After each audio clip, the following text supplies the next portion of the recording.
Whoa, what you got there? Oh, this is the new Fleece Midwest Skies blanket. It looks pretty dang cozy. Yeah. Where can we get those? You can get those at the Pyramid Scheme on December 12th. We've got an ugly sweater party show with Hexing on vacation and years later. It's gonna be a great time. Oh, that's perfect, because December, it is very cold, and you could also get one of these neat new beanies as well. Keep those ears nice and warm. Yeah. Can I take a look at that blanket? I'm actually not wearing pants, so yes. Will you please buy these very nicely embroidered Midwest Skies sweatshirts so they can stop making me do these fucking videos?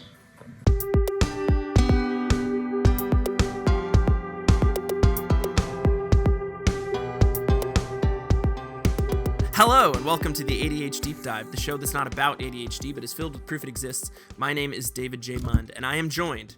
I just kicked my microphone as soon as I said that. I am joined today for the third time, the triannual tradition. Don't do that, that's a gang sign. Oh. The triannual tradition, which I think actually means that this happens only once every 3 years, but that's not true. I'm joined by Alex DiCicco for Turkey Daddies 3.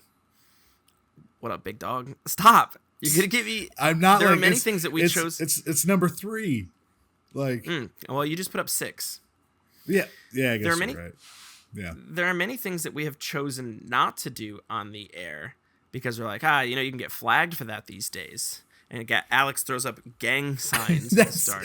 If you're saying they're gang signs, they're going to think they're gang signs. If I say they're number 3... anything you do... They're allegedly gang signs to you. You have to say allegedly. Anything you do could be a gang sign at this point, just to be clear. That is true.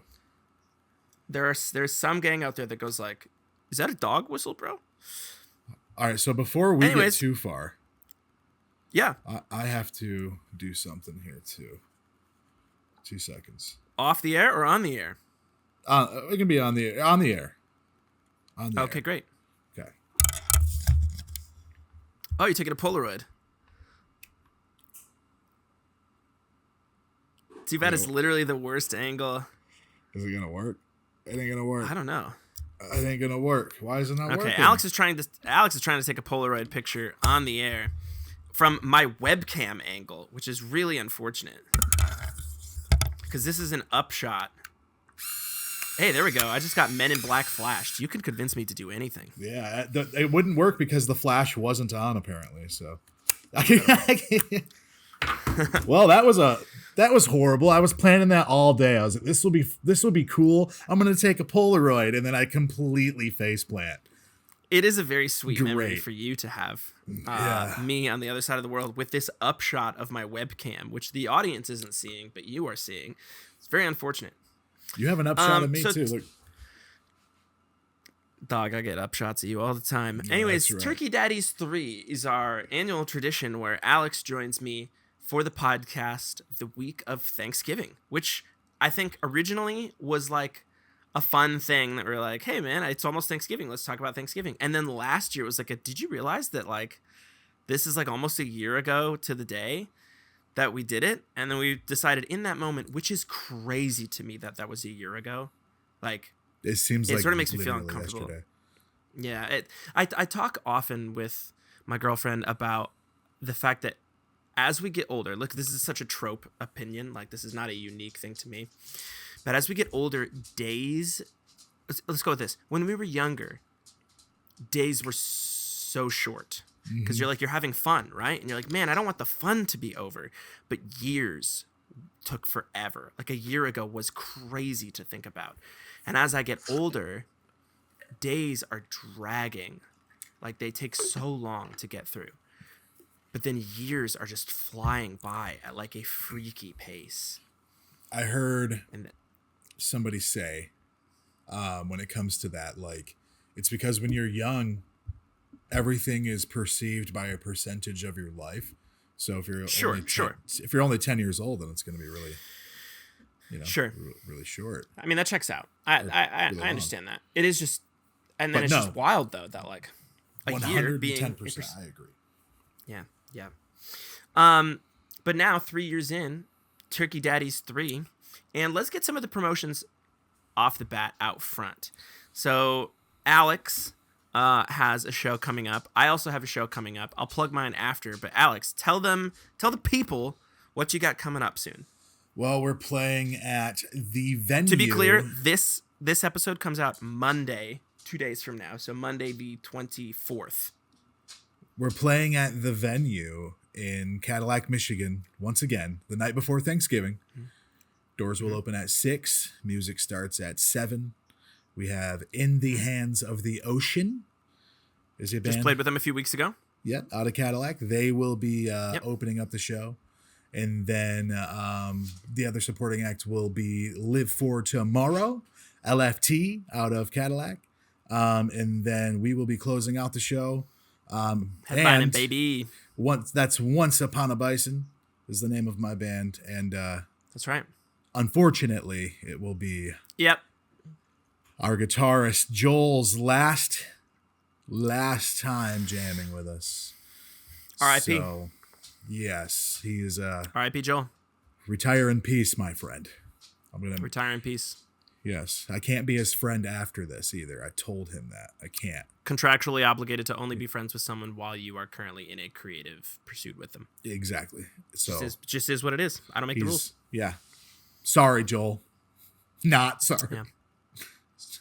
Start crying. So Joel's last Once Upon a Bison show at the Venue Event Center the day before Thanksgiving, the biggest bar night of the year per tradition. Last year, Midwest Skies was on it. That was my first time playing the Venue Event Center, which I appreciate that opportunity. That was very cool. Thank you for having us on. I'm desperate to get back there.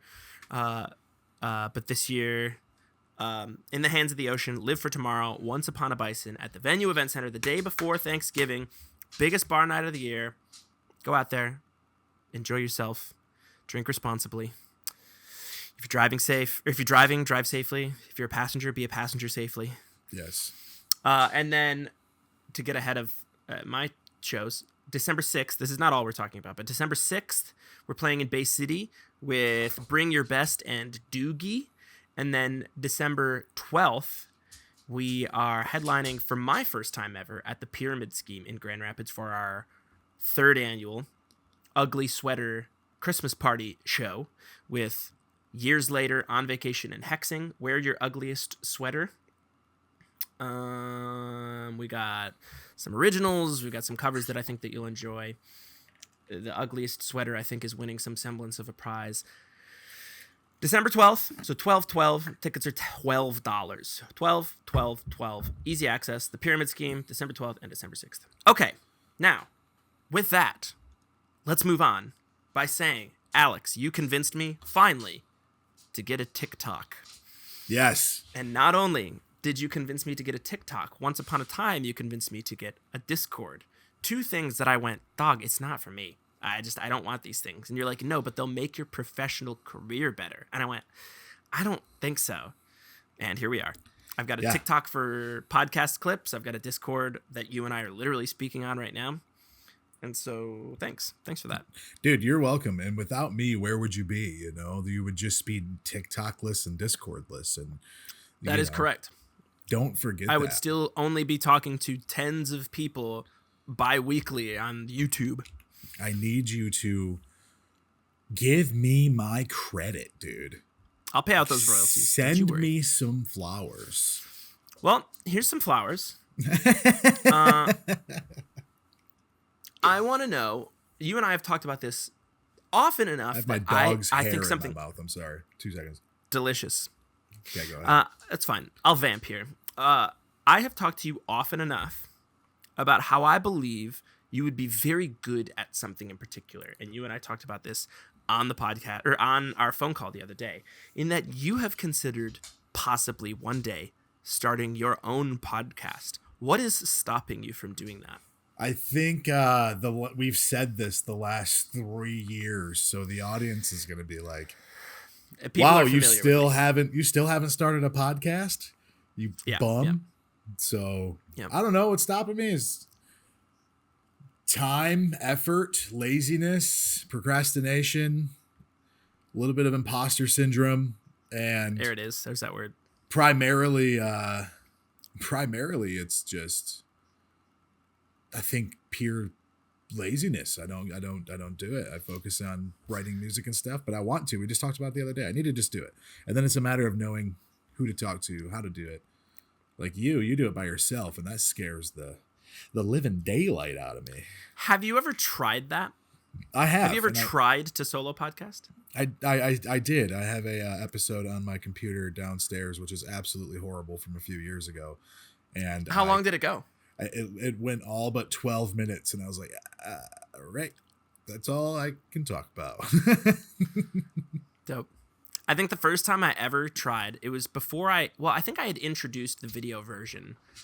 I think you were your first, because I think this is now your 4th time on the podcast. I think you were episode 5, 5 or 6, and then we did Turkey Daddies 2, Turkey Daddies 3. Yep. This is Turkey. Wait, is that right? Yeah. Either way. Anyways, the first time I tried podcasting by myself, I did not have a video version because I was scared, right? Like, I didn't know, do I talk to the camera? Do I talk to the wall?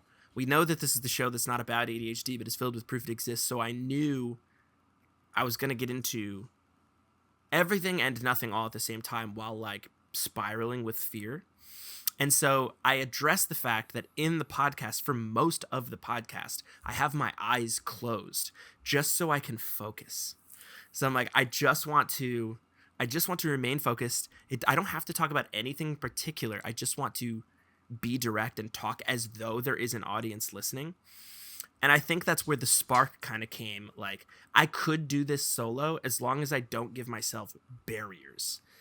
Because if I, like, run into that imposter syndrome brick wall, then you start having self-doubt in the moment, and that's where it falls apart. You can have self-doubt after the episode is done or beforehand.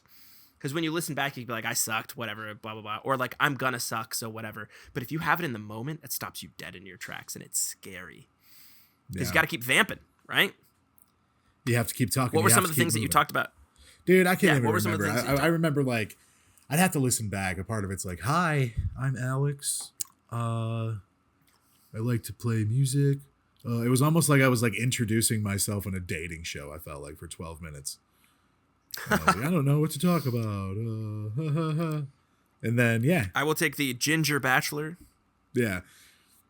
I like long walks on the beach, preferably at night, because I'm terrified of the sun. If you were to, like, pick a topic. Now, my suggestion as I would say experienced podcaster, I would not use the word professional podcaster. As an experienced podcaster, if you had to limit yourself to a subject, that's fine. I would encourage you not to limit yourself to a subject, but if you had to, what would that subject be on your podcast? Ooh. See, that's a good one. I would, I don't know, man. I think, I always wanted to do, like, something. It'd be cool to do like a music podcast where, like, you can showcase music and, like, review music. Like, somebody brings suggestions on and you listen to it. Sure. And you're like, hey, blah, blah, blah. But another one would be, like, I have a few of them I would like to do, I guess, if I had to boil it down to a couple subjects. I'll give you 3. So that would be number 1. Number 2 would be, like, reviewing movies, like talking about movies. Dude. Yes. Damn. I've talked about doing that as, like, a Patreon exclusive type content for a while now. I think it's lame to put something behind a paywall, and so I backed out on that idea. But also, like, man, it would be so fun because it would get me back into cinema as well. We should. Mouth words. Dog. Okay, I don't know if we've talked about this on the podcast. Here, hit your other themes, and then we'll talk about it. Oh, yeah, and then the other one would just be, like, the depths of the mind, I guess. You know, let's talk about things. Wow, deep. You know, let's talk about things that can make you really look at yourself introspectively or even externally, and, you know, just talk about moments in life and what they've done to you, where they've made you move, you know, where it's led you in life, and, you know, stuff like that. I've got 2 title suggestions. what did you just say? You said the depths of DeCicco or all Al. All Al feels good. All Al sounds almost like all that, so it's very nostalgic, you know. This is all that. And it could be your mouth instead of the all that mouth. It could be your mouth. You know what I'm saying? There's like the all that smiley face. Yeah, where his mouth's open and it says the mouth. all that. Yeah. So Yeah, it could could be like your mouth. Yeah. There's a thumbnail for and you. The title's in the, which similarly don't do that. Don't use that one, please. Sort of similar to what. So let me talk origin story, right? When I was living in New York, do you know the creator Vsauce? I do not.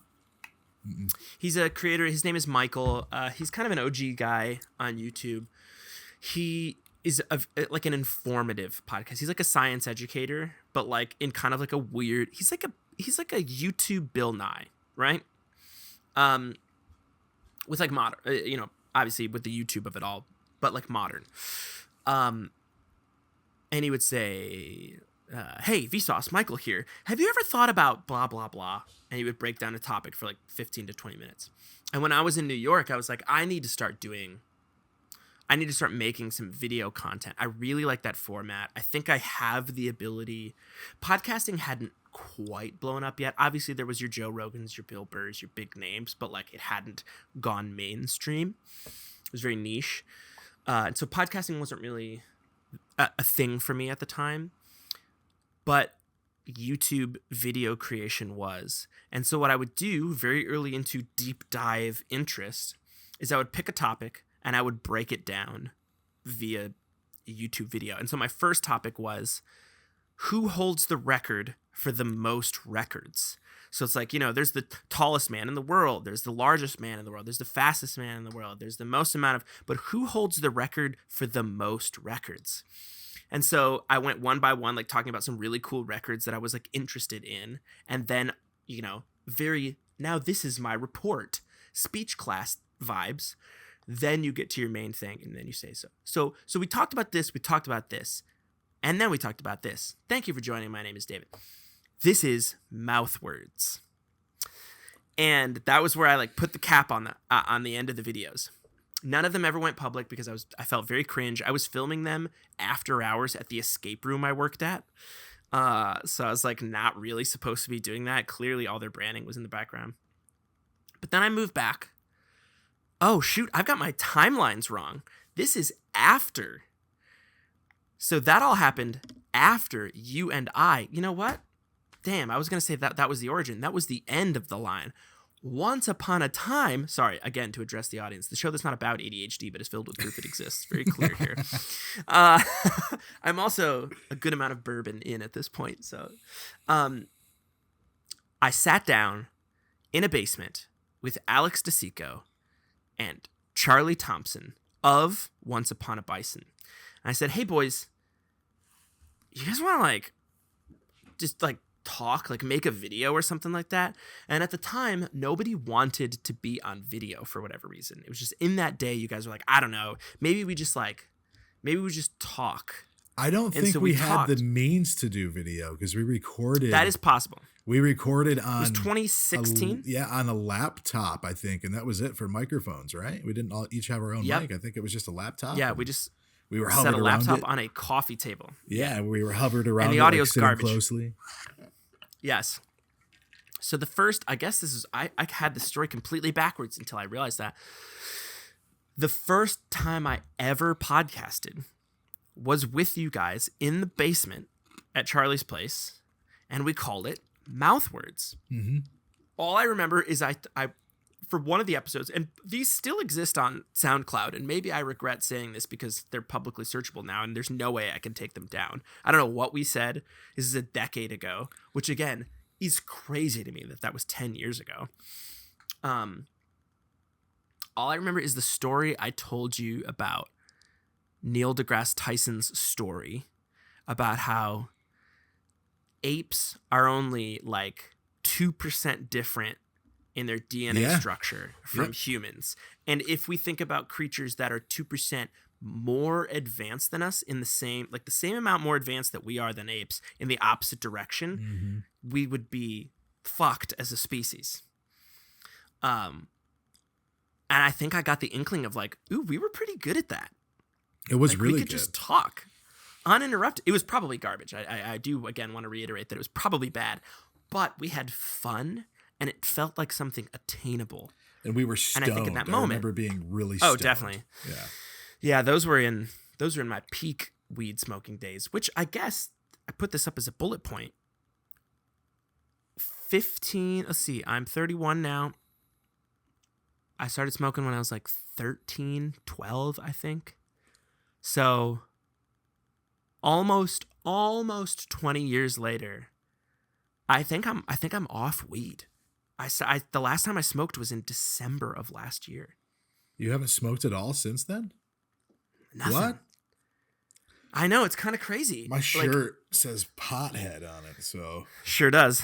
It's a lobster, but it's just a lobster, you know. Yeah, it's from Bar Harbor, Maine. It's my mother-in-law got it for me from a restaurant, so it was readily available, sitting there. So I put it on, you know. But that's crazy. So almost a year. Explain why. What led to that point for you? Was it just like it happened out of nowhere, or were you like no leading up to it? Like, so I need if you to remember, stop smoking weed. You know what? This is actually pretty precious to me, and I'm gonna be, if I may, I'm gonna romanticize this story a little bit by saying it is not until this moment. And maybe this is the bourbon speaking. Maybe this is the fact that, you know, I'm proud of how both of us have grown. You have been privy to many of my like biggest moments in my life that I didn't realize until maybe now in this moment. The origins of like podcasting, like creating content in general together. But I was going through maybe a rough emotional time just after like June 2020. Maybe it was after we got the stimulus checks, right? So I was able to get my camera. And I knew that I needed to make a change in my life. I'm in my head all the time. I had not yet gotten on my anxiety medication. I was like panic attacks all the time. Something needed to change. And I'm like, maybe I need to just get back to a baseline where I'm in control of my thoughts. And I've been high all day, every day off a bong for the last 6 years of my life. Not just smoking weed. And so I started what I would consider a vlog series called Getting Out of the Weeds on my original like YouTube channel. And you were part of that because throughout that series, you and I would go out with our cameras and take photos up in Traverse City. We took a trip out to Traverse City and like I vlogged the whole process. Yeah. You and I going up, taking photos, like trying to get familiar with our cameras, our DSLRs. This is like right before you and I shot the sketch Hunting the Vlogger. We ended up at that bridge in just north of Manton there, remember, on that 2-track. And we took pictures that is right there, and because we were like, I was like, David, make a right here. I don't even know what's down here. I've never been down that way. You're like, you know what? I've always wondered as well. And then we took the right, and then you were driving, and we were like, where's this going? And then we found the 2-track, and it dead ended us at a 2-track walkable bridge. Yeah. Yeah, that was part of like a series that I was putting on my YouTube channel, where I was trying to get sober on the one hand, but I was also trying to be like, if I'm not spending all this time getting high or drinking or wasting my time with video games or whatever, I must therefore spend the time being creative. And you and I were getting creative. Very creative. Yeah. For the time. Definitely. I mean, the world is shut down. We've both got new DSLR cameras. We're both trying to pursue some semblance of a career in the arts because we don't know what the world is going to look like. Wearing masks into restaurants, like that was like but going 3 out or 4 years ago. Sorry to interrupt you. I'm thinking about that now because that was when McKinley was getting torn down. Remember my elementary school, because we went up there and took pictures that as well. I think that was after, because that was when we were starting to shoot Red Squared content. Okay. And that was where we shot the first one. Can I hit that? shot it right at If I can remember, I'm gonna make a note here to say at around 26 minutes, I'm gonna insert a clip of "Can I hit that?" Yes. Oh yeah, because like, hey, let me hit that sig. yeah, come here.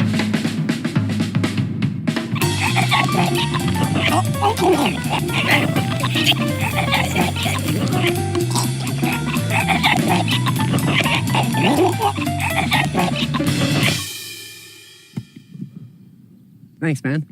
No problem. Alex and I were starting to get familiar with each other's like creative skills, and we were just trying to do a little bit of photography. I was trying to get better with like my video skills, and then Alex was like, "Yo, Charlie and I like want to start shooting like sketch comedy. Do you think you could like come with us to shoot this idea?" And so we went out and shot the aforementioned sketch, which if I didn't include, which sometimes I forget to include, and I apologize. Basically, Alex asks, or Charlie asks Alex if he can take a hit of his cigarette. And Alex goes, "Yeah, sure." And then just starts fingering his mouth. And that's the sketch, to be honest with you. And he blows out smoke. He blows out smoke. It's not deeper than that. To this day, that still has to be the dirtiest thing your camera has witnessed, right? Oh, well, I don't know. I'll talk to you off air about some other stuff that I've shot on the clock. Oh, wow. Oh. Listen, man. I just opened up let's talk about that, David. Listen, I have captured nude people on camera. That's all I'm gonna say. Yeah, but anyways, were they? No. Move on. Oh, yeah, go ahead. Listen, you need an income, right? An early cinematographer's career needs to make money. Oh, let's go. Anyways, why did I get nervous about that? I'm looking at my face. You're blushing. Red. You are blushing. Very much so. Anyways, so yes, that was around the time that we walked through your former elementary school, which was being torn down. Yeah. And we were walking around, taking a little tour of that, being more artsy, shooting the vlog style stuff. Anyways, all that to say, you've been kind of privy to some of my creative origins, and I don't know. I love you for that. I love you too, buddy. I mean, I was thinking back to the first time you and I like dove into being creative together. It was you, myself, and Ian. And whoa, you just dang. Should we tell him? Yeah, tell him. Let's tell him. Yeah. So, what was the name of that? Once upon a time, Flip. Yes, Flip. I'm just gonna tell him the whole premise of the story, right? And then we'll try to fly through this. So, this is right around Breaking Bad finale time, right? Yeah. So, and it's right around the time that I'm like, I'm going to be an actor one day. One day I'm going to move to New York and act. So I got to start doing short films now. And I wrote a short film. Now, I want to be clear that when I talked about this recently, in any of my short films that I write, now and then, not only does somebody die in them, but usually the main character kills himself. I don't know why. That's just how it ends. Oops. Back in the day, you write what you know, and I was deeply depressed. Right? That's where in Michigan we say, "Oh." So I wrote a premise for an idea. I think I wrote a full script. I definitely wrote the full script called Flip, where basically you come into the short film and Alex's character is knocking on my door, and I'm like, what the fuck are you doing here? Why are you here? And you're like, listen, dude. All I have, I police was are after just me. bringing pizza. Oh, yeah. Sorry. What? What are you talking about? I was remember I was a pizza delivery guy, and I brought you pizza. Are you doing a bit? Yeah, I was just fucking with you. I did not understand it. Okay. Anyways, Alex's character was essentially, and we'll fly through this because there's definitely other things I want to get to, but Alex's character is like, dude, the police are after me, and like, you are implicated in this, so you need to help me figure out a way to like get out of here, to get out of the situation. And I'm like, I am in a panic attack, pretty much. My character is and panicking. I'm like, when we did what we did, Alex, I told you need to go your separate way. We need to never see each other ever again. And you're like, I understand that. But the police took me in for questioning.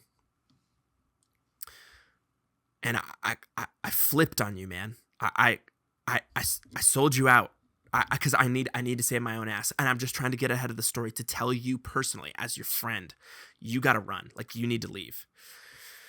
And so my character is like, what the fuck? You flipped on me? What the fuck? You did what? Come with me. And you're like, I can't. I've got like my family. I got to go. And I'm like, no, you're coming with me. Get in the car. We're leaving. And we drive away. I take you to some random area. And I basically am like, we got to get out and talk. Like, let's get out and talk. I can't talk to you in the car. I'm getting overstimulated. Like, we need to get out. And as you get out of the car, I reach out, I grab my gun, I pull it, and I point it at your face. Then we cut in the past to see what we did. So it's like an origin story. Here's what happened. This is why David has chosen to kill Alex. Why Alex has chosen to kill David. The origin story is that both of their characters had a B&E. They broke into someone's house, stole a bunch of stuff. And then as they were leaving, again, very Breaking Bad. This is ripped off directly from a Breaking Bad scene. A little girl has ridden her bike basically like to head home, and she sees these two guys stealing all the stuff. And there's basically a no witnesses philosophy. And I get out of the car and I match cut the shot where I was pulling the trigger on Alex to pulling the gun out at the little girl to kill the little girl so that there was no witnesses. And then it cuts to the credits as I'm about to pull the trigger on the little girl. That was a very fun time. And we did it with, remember, the little girl was my niece at the time. She's 16 now. I didn't know if you wanted to, she was like she's 7. 16. Yeah, I won't say her name in case she doesn't want it on there, but that's fine. That's fine. But yeah, she's 16 now.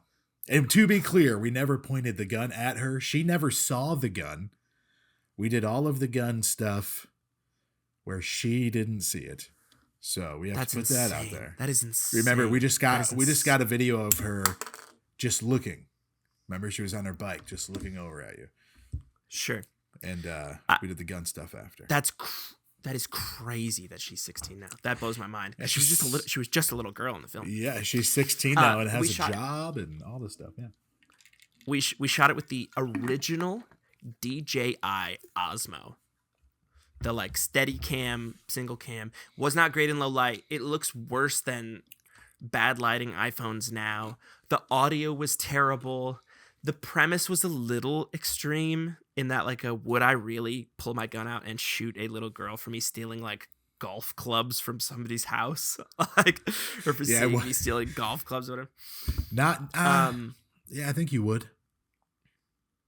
Listen, that driver was worth a lot.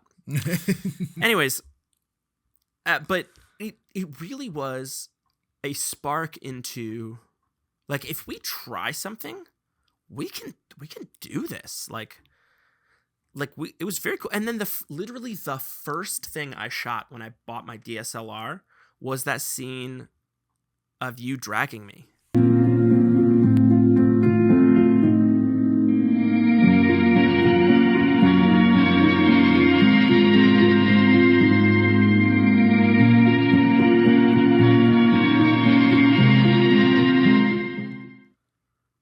Yeah, out in the woods, dude. That was really cool. Up by McKinley before they tore it down. Which again, I'm gonna make another note here. Remember those people were walking by? Yes. And they were Alex dragging IG scene. It was basically just like, so what I do now is like, if I have ideas for something, I basically am like, so I make like little sounds on my GarageBand, which is like, this is I've always had this idea of like, if I don't have the budget or the time or the cast or the energy to shoot a full film, what I'm going to do is shoot a film or write a film that I want to be made and then just shoot a scene out of context from that film. Just to be like, imagine there's this whole story. There's 45 minutes before, 45 minutes after. This is just a scene of 5 minutes plucked from that film. And I do the same thing with like GarageBand, where I'm like, this is like sounds for a trailer I'd like to see in like a movie one day. And so Alex and I shot a scene, which hopefully I have included visually, where it was just like some guy is knocked out and is being dragged to some guys. I don't think we ever show the place. It's just you dragging me, and I've got bruises all over my eye, dirt all on my face. I'm scuffed up, and you're just dragging what is essentially what you think a dead body. And I look like conscious. Why? I look like a legitimate killer in that moment. And to this day, it's still one of the most again, this was like very early on in me having this camera, but I was like learning everything there is to learn about cameras and angles to shoot things and grading and whatever. I think I knew more then than I know now, rather than being experienced, because I was inspired. It was like an inspired thing that we created together. Yeah. It's just a scene. It was the first thing I ever shot with this DSLR. We should get back to doing some stuffs like that once in a while. That was a lot of fun. Dog, we need to figure I it want out. it more than you know.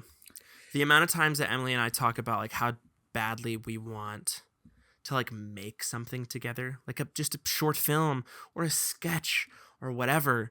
And again, this kind of feeds into the like, listen, I'm gonna be cliche, cheesy millennial here and say, brother, adulting is hard. It's so like, hard, dude. It just, because if anything, like, sure, let's call it 9 to 5. It's not 9 to 5. Especially yours. You work second shift, so you're working all day. It's like, it's not just the like I don't have time for it. It's more of like it's an energy thing. It's a mental capacity thing to be like, if I want to create the art I care about, that takes sleepless nights. That takes passion and drive and commitment and the ability to shake the imposter syndrome and believing in yourself to a degree that it's like, I kind of have forgotten how to do these things. And when you're a kid, you're wrestling your stuffed animals. You're doing sketches for your family in real time, like that you just came up with. There is no like, this is cringe mentality. There is no like, maybe there is no second draft mentality, right? It's you get the rough draft because this is what I am inspired to be and do and represent myself as in this moment. It's And because as it's children, in my opinion, sorry to cut you off there. Please. In my opinion, I think the hardest thing when it comes to that, with excuse me, let me rephrase what I'm saying here. I'm still stoned. Children, what is it? It's a podcast not about ADHD, but proof that it exists. There it is. Sure, nobody ever gets that Yes, right, but that's fine. Yes, was it right? Close enough. It's not a the show that's not podcast. about ADHD. Yeah. The show that's not about ADHD, but is filled with proof it exists. Whatever. We're only fucking Yeah, we're almost right 100 there. episodes into this podcast. I should just go fuck myself. We're right there. I got it, dude. I got your back. I just want to be super clear.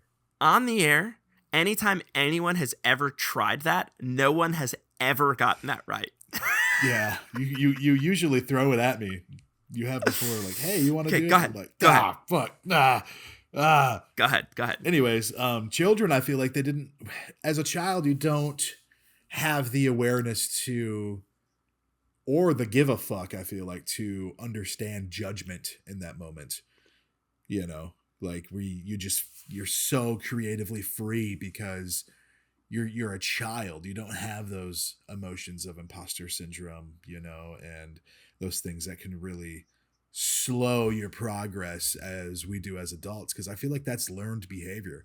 A child they're free minds, they're super eccentric, if you will. I mean, especially compared to the adult world. Like, we mold ourselves into these nervous bodies to be held up to a standard in which the people that surround us have for us, and I think that's a big thing that slows me down as an adult now, especially like you've been preaching at me to start a podcast. I've been saying I want to do it, and a lot of it boils down to that too. I'm like, well, I don't know what I would talk about. I don't know where to go with it. And then you always reassure me, like, there is no one thing that you should be talking about. Just talk, and it's right. It's hard. There is this like limitation too that we place on ourselves where, like, when you're a kid, especially growing up in the 90s and early 2000s, if I may be that guy, that like our audience is either ourself or the people directly in front of us. We are performing to the people in the same room as us, where if we have these lofty goals and ambitions, we now have to deal with the judgment and criticism and perception of others online who don't know us, who don't know our heart, who don't care about us, who maybe this is one of the things that I get stuck with, is that I'm like, well, what are people going to think, right? Nobody's going to think anything because most people, 99.99999% of people on planet Earth won't even see it. Mm-hmm. So what percentage of that 0.00001 that see it will care, and what percentage of that will actually enjoy it and find some value in it? Like when I get 100 views, which is objectively a bad metric, on a YouTube short that I post, which is like the best of clips from this podcast, and I go, this is something I actually said that I really cared about, that I think might give someone value. Most people who see it aren't watching it all the way through, but the people who comment, it could be literally life-changing for. Yeah. So like, there is, if you care about something passionately enough, the audience that will enjoy it does exist. It's a matter of finding those people and putting your art out. The people who your art may matter to will never see it unless you make it. You know what I mean? Like, that's very cliche and like obvious, I guess. But like, if you want to make a difference in someone's life, you have to do the thing. Yes. And if you're swarmed by self-criticism and self-doubt and judgment and whatever, so much so that you don't even make it. Now, I understand. The origin of creating art has to be that you make it for yourself. Because if you don't like it, if you're not enjoying it, what is the point? Also, I'm saying this to Alex in the audience as much as I'm saying it to me. Like, saying it back at myself. Like, if you're not having fun with it, or if you're not like feeling like you are fulfilling some sort of like self-prophecy, what is the point? But if you feel like it is essential to being the truest version of yourself, just fucking do it. Right? Because we're all, I'm stealing a phrase not only from my girlfriend who says it often enough, but yeah, I'm sure she got it from somewhere. We're all going to be fucking dust in a couple decades anyway, right? Just do it. 100%. That's just one thing that scares me, is the regret of not chasing things that I want to do in my life when I'm old. Yeah. That's a scary thought. I don't want to go there. Please do. This is the podcast. This is my favorite parts of these podcasts. Well, isn't that scary, though? It's a scary thought to think, like, man, if I don't do this, I'm going to regret it, because I'm having regrets right now when I haven't even tried it. Right. And if I'm not going to put myself out there and try these things that I want, it's going to be extremely unbearable, the amount of, regret that you will feel as an adult during those times. I imagine that some handful of your own personal audience is here watching. This is not just my own audience. So I'm going to talk to them and you by saying, one of the things that I want you to recognize in this moment too, and I know maybe this is hard to say or maybe this is hard to hear. I don't know. I do mean this authentically, is that you need to check your own creative privilege in this moment by recognizing there are a lot of people who really like what you make already. So like, you're giving them more content to consume. You're not searching for an audience. Yeah, now sure, do you have lofty ambitions and creative goals beyond your own community? Certainly. I totally understand that. But right now, you're not shouting to the void. Like, there is no void for you. There is a dedicated audience of friends and family and loved ones and fans of yours who already exist, who will follow you, who have followed you from the cringiest shit you've ever already posted to some of the best stuff you've already made. So certainly, are you going to get random people on the internet who are like, who the fuck is this guy? You suck. Sure. Will that affect you? Maybe. Ladies and gentlemen, this is not a punk house, it's a punk home. You can find this banner and others like it, as well as this silly goose on the loose hat, these etched mirrors, these custom charm bracelets, and so much more by heading to Cat and Crew, that's KATANDCREW.com, and entering the promo code Monday, that's MUNDAY, for 10% off your first purchase. Katie and Andrew, one of the first supporters of this show, have made a 10% discount available for ADH.Deep-Dive listeners. See store for details, of course, but they've got so many cool punk home products, decor. You don't have to be a punk. That's okay. That's all right. Tattoos for your home, koozies, wall banners, a hot sauce. Oh my God, keep your eyes peeled for that. So again, if you want this is not a punk house, this is a punk home banner. If you want this silly goose on a loose hat, if you want etched mirrors, if you want custom charm bracelets, so much more, go to Cat and Crew, KATANDCREW.com, enter the promo code Monday, that's MUNDAY, for 10% off your first purchase. Thank you very much to Katie and Andrew for sponsoring the show. Let's get back to the podcast. Just for the audience's perspective, we just had to take a decent pause here just from some audio interruptions. But just to beat this dead horse, you have a supportive group of people who are interested in seeing you create more things. And I understand, again, to reiterate the point I already made, that there are like lofty ambitions beyond the community that it already supports you. But like, the early days are not going to be like, what will people think? Because people who will start to listen already know what they think and they like you.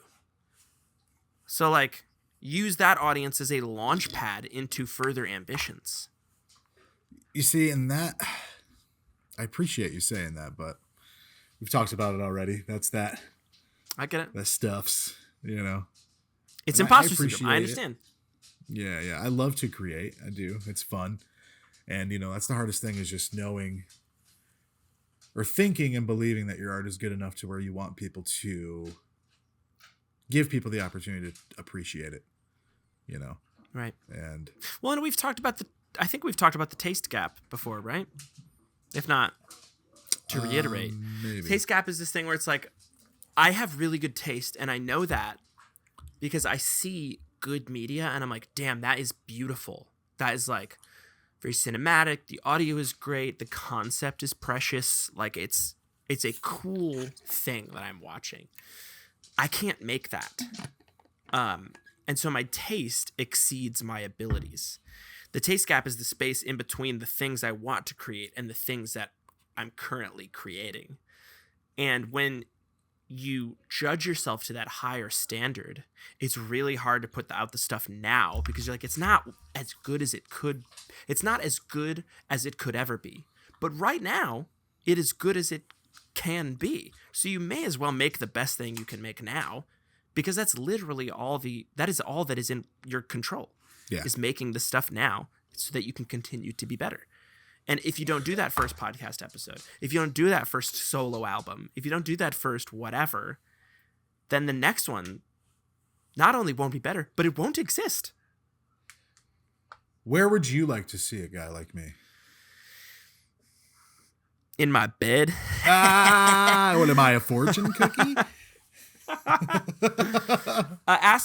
Ask your question again so I can answer it honestly as your friend. Yeah, where would you like to see me in the realm of podcasting? What do you think? I maybe don't understand the question. What kind of what kind of content would you like to see me create if it came to a podcast? What do you think I would excel at? Like, do you think it would be first of all, you're very funny. Topic based? No, you're very funny. I mean, you could do. Here's the thing. One of the things that, again, to use my own example, is that like sometimes an episode is about a thing, and if you want it to be about a thing because it's something you're interested in that moment, then it can be. I want you, and I'm sorry that maybe this is a cop-out answer. I want the next thing you do, whether it's the first podcast or the next song you write, to be about something that you honestly care about. That is something authentically yourself. There is no like, you're not going to do a cinematography breakdown. You're not going to have your next thing be something that you only peripherally understand, right? Right. Because then you have to lie to people. Alex, I'm addressing the podcast and saying that Alex is hitting a doobie off stage or off air because he doesn't want us to be on camera. I don't want you to get flagged. I don't give a fuck. Okay. The tens of people listening or watching this won't care. I don't care about the algorithm. That is, you know what? That is one thing. You know what? There we go. There's my answer. Something that you tell me often, which I'm not trying to shame you for. I understand that you chase it and you understand it a little bit better, is you talk about what the algorithm rewards, right? You're like, listen, the algorithm really likes when you do this, when you post at this point, when you talk about this thing, when you don't say this thing. I want the next thing you do to be completely irrespective of the algorithm. Don't care about what the bots reward or about what the systems reward, because then you're chasing a dragon that will change.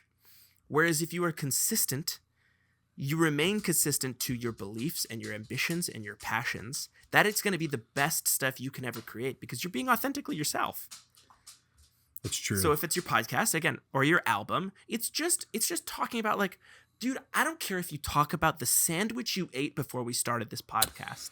You want me to? You would find a way. Do you want me to? Yeah, give me a little breakdown. Okay, so tell me about the sandwich that you made. I had me some multi-grain wheat bread. It was delicious. Where'd you get it? From Walmart. I forget the brand, but it's one of those ones where it's wrapped in plastic inside of the plastic. You know what I mean? The good stuff. There's some seeds in the bread. It's super delicious. And I had me some honey smoked ham slices, with some provolone cheese. I also, it's just a pretty basic sandwich. I slapped on some Duke's mayo because I'm a Duke's mayo guy. You have to do Duke's. Hellman's can suck a chode. Come at me, Hellman's. Actually, don't. I appreciate you. You're a player in the world of mayo, but you don't have nothing on the Duke. And then I slapped some French's mustard on there because it has to be that old classic style mustard. It's the American way. And then you have to have some banana pepper rings that you slap on that bad boy too. But the caveat to all of it is the icing on the cake, if you will. You got to throw that bitch in the fucking toaster oven.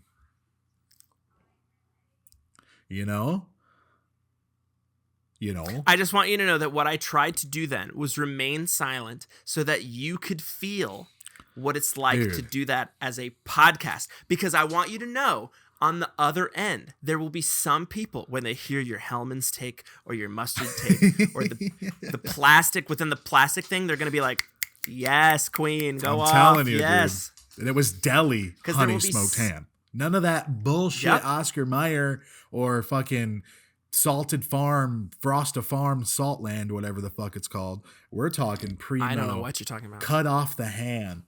Where they're slicing that bitch like a fucking lumberman with a saw, It's delicious. And exactly, your mouth is watering right now, even though you don't eat ham. Yes, anymore. me, the vegetarian. Yeah.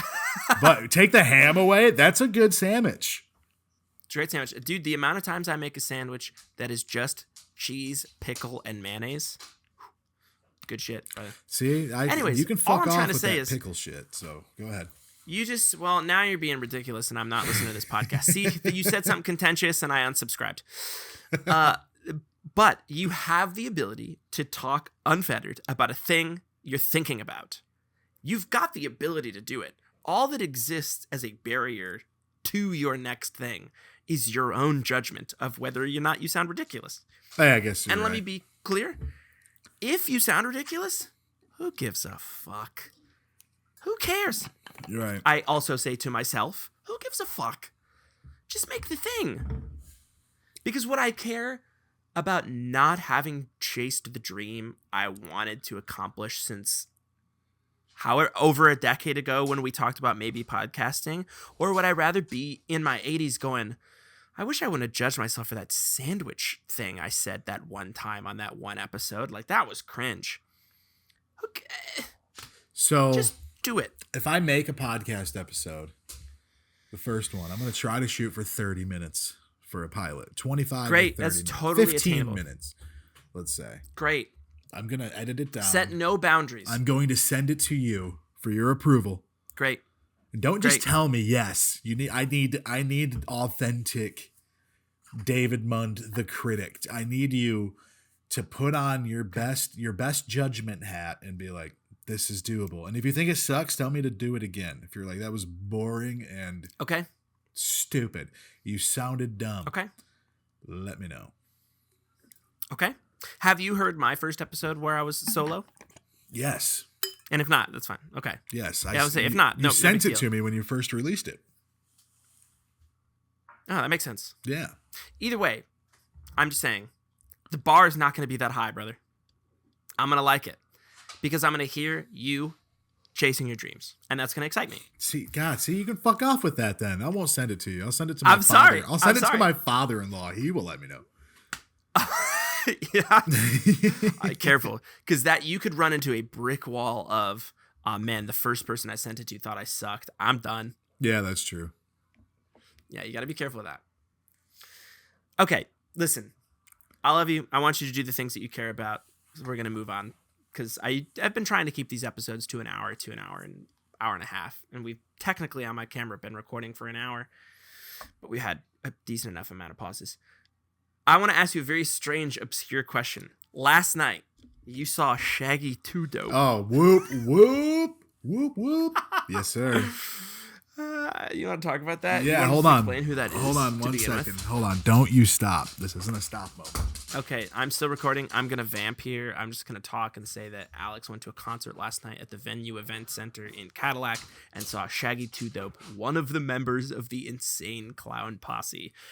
And when I was trying to get a hold of Alex to talk to him about when we would be doing the podcast today, I wasn't getting a response. And then I checked his stories and I realized it's because he's watching a clown yell at all the people I grew up with on stage. And a clown yelling at all the people I grew up with is the nickname I give to most of the teachers who taught me.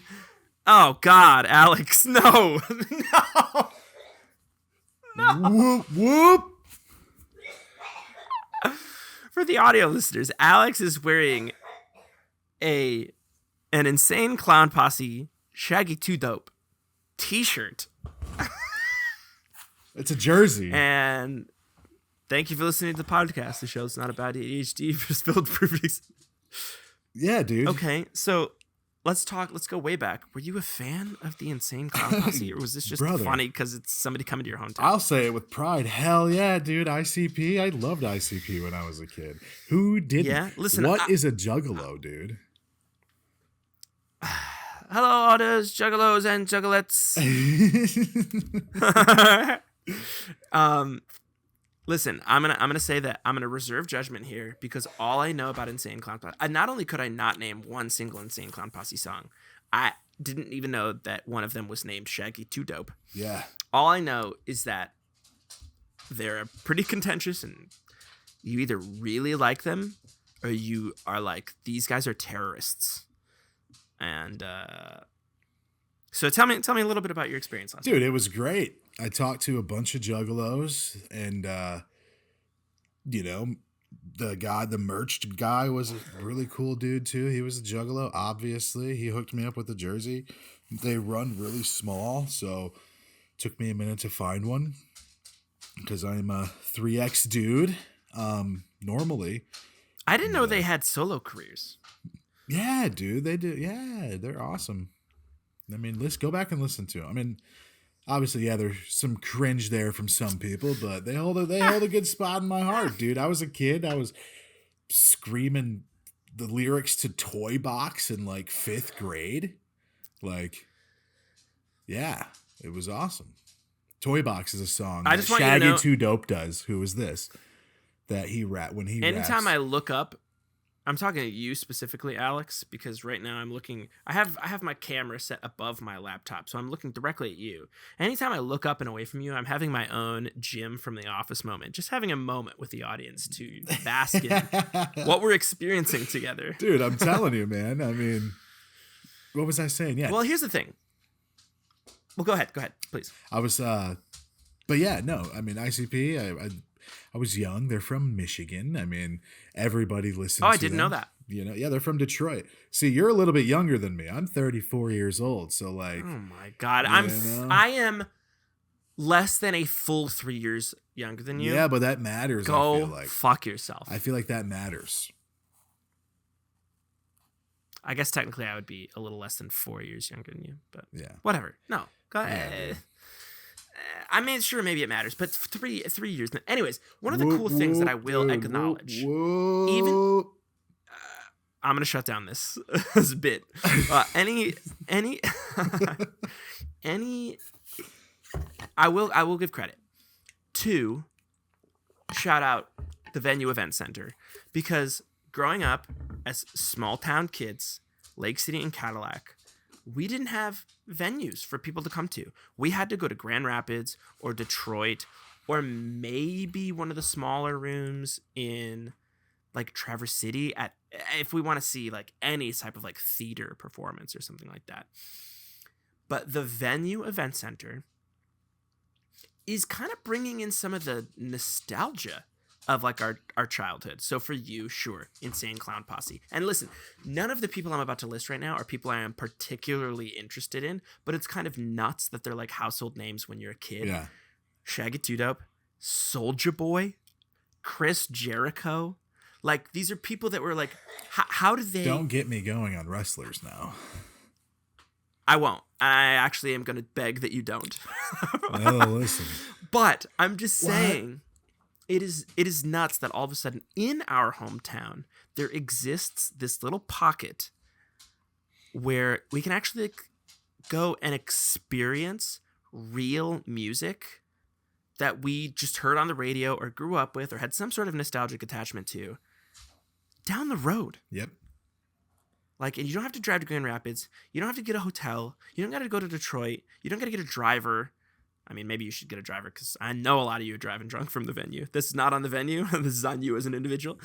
I'm just saying, it's kind of wild that exists. Yes. Because it didn't exist for our entire childhood. And now, within the last 5 years, it's like, it's expanding. You're getting bigger acts. And we get to play that stage. Dude. Which maybe this will be a nice transition into the end. But Which is really amazing. You know, what they do down there at the venue is like, they're so community based, and like if you know what you're doing and you can put on a good show, they will have you back, you know, even at the local level. They're like, come on over, have fun, play some music, get your name out there. Like, they are leading the charge with just being able to give local musicians a place to feel like home. It's awesome. Like, I've never thought we would ever see anything like that in Cadillac. What's the capacity in there? Do you know? 800 like 1,000? 800, I think. It was when we dope. played our show last year, only 500. And now it's 800. I think. I could be wrong. But yeah. Which is nuts because now for the second time in both of its varieties, and again, maybe this is the outro, I don't know, unless there's anything in particular that you would like us to talk on, you get to headline it again. Yes. You get to headline the stage in your hometown where people, again, I'm going to beat this dead horse, love you. People love the art that you create. They show up for you. And you get to headline again in both of its iterations. The Yes. smaller version and the now. It's awesome. Pretty cool. And last night we were told, hopefully it sticks, but it's supposed to be like an annual thing, So It's good. Yeah, super excited to see how things play out in the future. Well, here's what I'll do. I'll provide one more small opportunity. Feel free to plug anything. We can even hit on another topic if you feel like there was something that you didn't get to get out that you wanted to. But I would say that we are inching toward the end of the podcast. Okay. What you got, dog? What's on your mind? Use this as your platform to run for president or launch your podcast. I'm going to hold myself accountable. And Okay, listen, here's the thing. I just want you to know. I'm sorry to get ahead of you. Whatever you say right now exists on the internet in perpetuity. I'm going to hold myself accountable to myself. Okay? I am going to record at least a pilot episode that I will send to you for you to hear. That does not necessarily mean that I will release it to the public. Great. But I'm going to hold myself to that and hopefully have that done within the next couple weeks. 2 weeks. I'll give myself 2 weeks because I have a pretty busy Now, I want you to know schedule. how best I can be a good and supportive friend. Do you want me to hold you accountable to that? Yes. Okay. I will do that as long as, listen, people, I also want the audience to hold Alex accountable by asking me if he has sent me this podcast. Yes. And if I didn't, Don't commit to a weekly schedule. Don't commit to a monthly schedule. Don't commit to a schedule beyond a deadline to honor your own commitments. I'm doing it. You need to retouch those nails, bud. Shut the fuck up. You know what? Listen, I'm going to paint them again tonight. How fucking dare you? How fucking dare you? Don't project your bullshit onto me because you're scared. Hey, Okay? I'm just saying. They're in my face. I wasn't trying to be rude. That's what friends do. Sorry, We're I honest. do need to repaint my nails. They're chipped as fuck. Okay. Well, I'm proud of you. And you know what? Here's what I'm going to say. Even if you don't do that, how do I want to feel about that? Even if you don't do that, you know that there are many other things that you are good at, that you have chased, that you're doing well. Like, your band is great, your band is tight, you're a talented musician, you make great content that you put online that people are interested in following up and showing up for. And if you can find courage to add another thing to that list, great. As long as you do, and again, I'm saying this to you as much as I'm saying it to me, as long as you do, I don't mean this in general, like if you want to rob a bank, you should rob a bank. But as long as you do what you want, and you're not trying to chase some sort of algorithm, you're not trying to like please any advertisers or whatever, you're just chasing the dreams that you would otherwise regret not chasing when you turn 80, then like that's a win, dog. And I think that is an ambition worth chasing.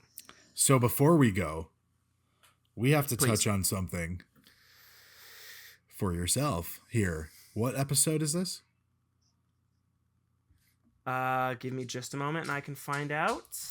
Let me go to YouTube.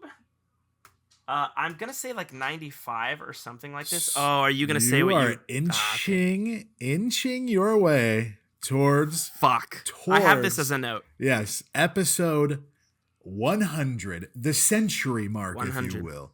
You will be entering the a centennial new episode century in the A.D.H.Deep-Dive with David Mund. Now, how are pretty crazy. you going to go about, let's not even say making the 100th episode special, but How can you hold yourself accountable within the next 100 episodes after that? What is David Mund looking to do with this? I have already started planning what that will look like by doing what I'm doing right now. Whereas I used to say every Monday, tune in back here every Monday. Episodes got stale. I stopped caring about what I was talking about. I stopped holding myself to the standard that I must release content, again, to please the algorithm or whatever. And instead, I do episodes when I feel like I have something to say, or when I feel like I have a good conversation ahead of me, or when I want my friend to be able to promote a thing that they care about. So the next 100 episodes, not only will they be the same, I'm only talking to the audience when I feel like I've got something to say, but I hope that I not only have the time, but also the interest to do that every week. I would love to get back to a weekly schedule. It's difficult to do that, I'll admit, as my schedule and my life and my career gets busier, which are good things. These are good things. I'm not trying to sell them short by being like, Sure. My career's going better, so now I don't get to do my weekly podcast where I talk shit about myself every week. This is a good thing. But for the podcast, specifically, yes, I want to remain authentic to myself and only talk when I've got something to say. But specifically for episode 100, I've kind of talked about this on air that I think I'll do again in this moment. I talked to you on the phone.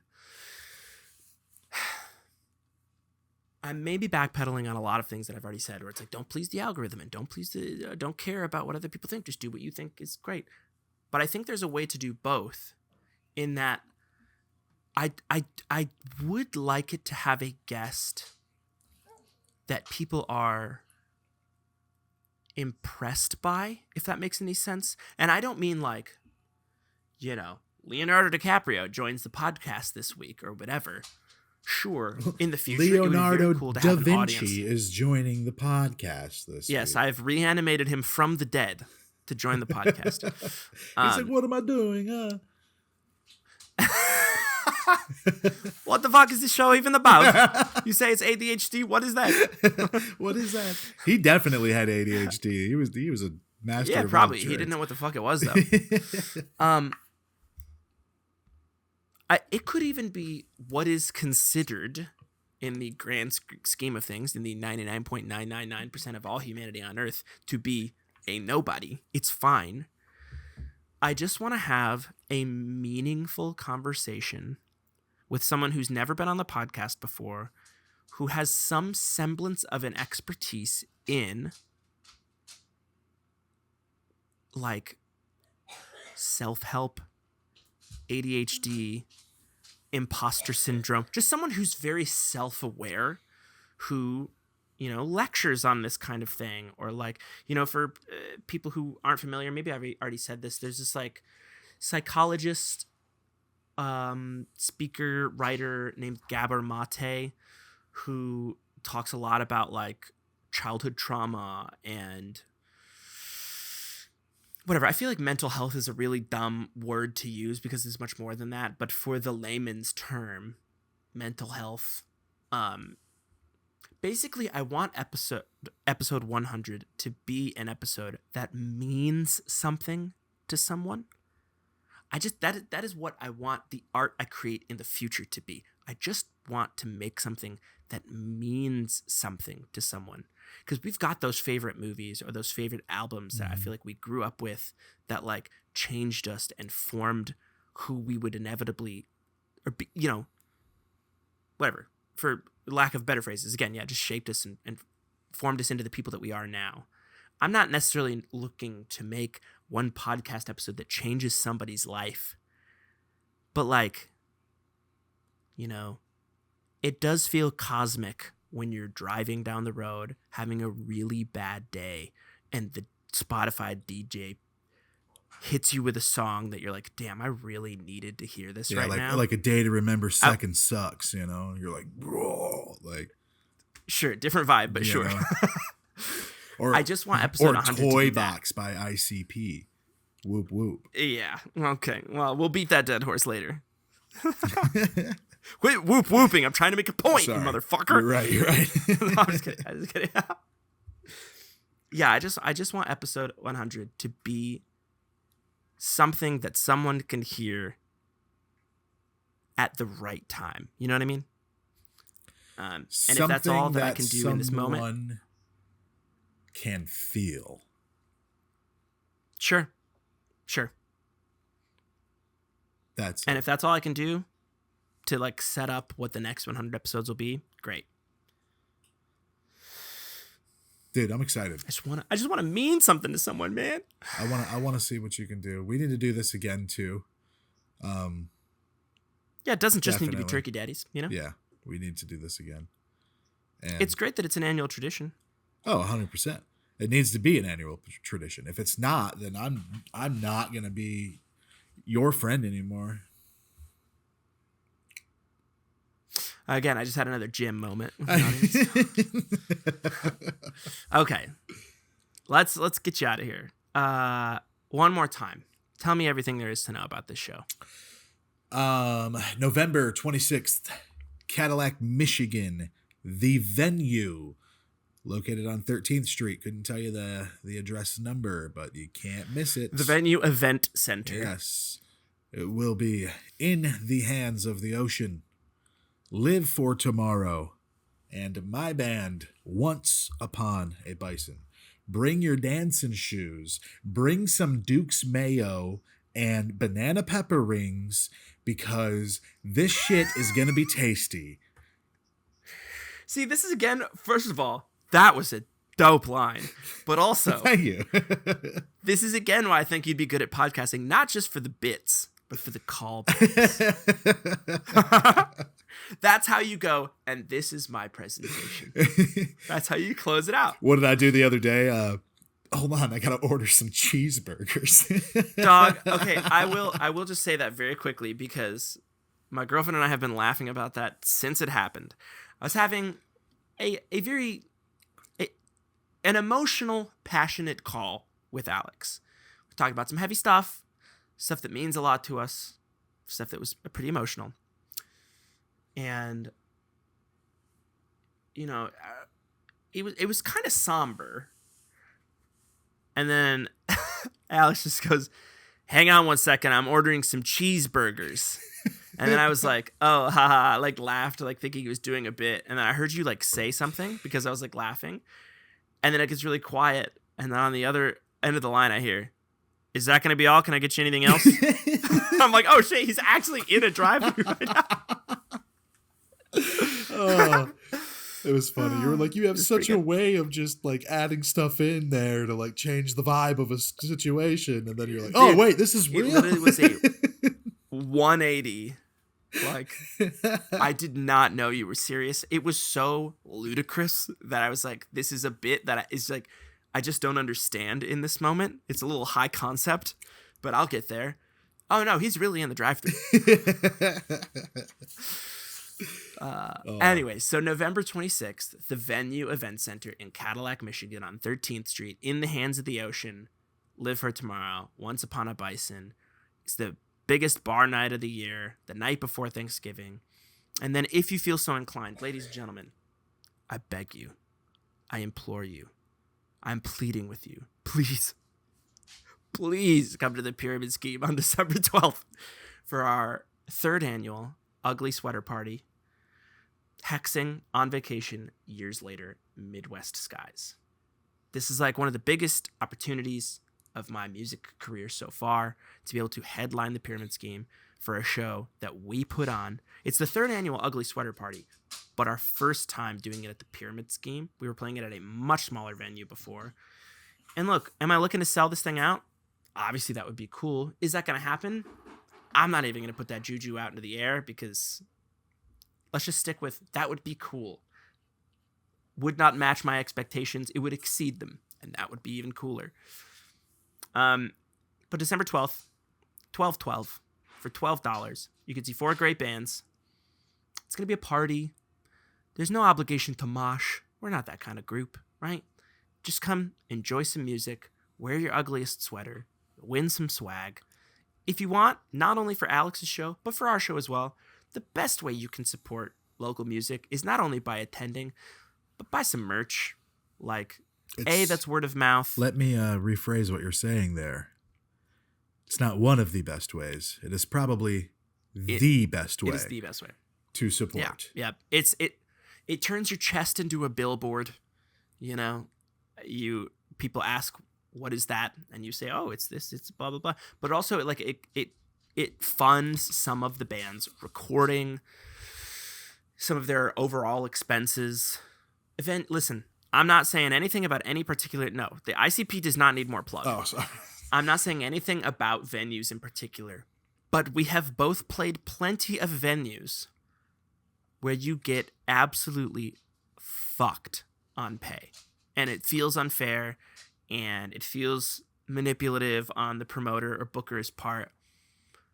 So the best way that you can counteract that unfairness is by buying merch. And again, if you can't do that, just go to the show. Make us feel like our art means something to you, I beg you. Please. Come sing songs. And with that, come sing songs. Alex, you got anything else? Other than get your nails painted, that's all I got.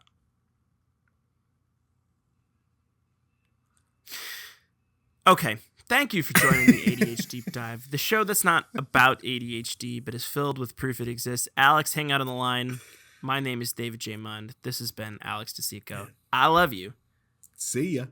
And happy Thanksgiving.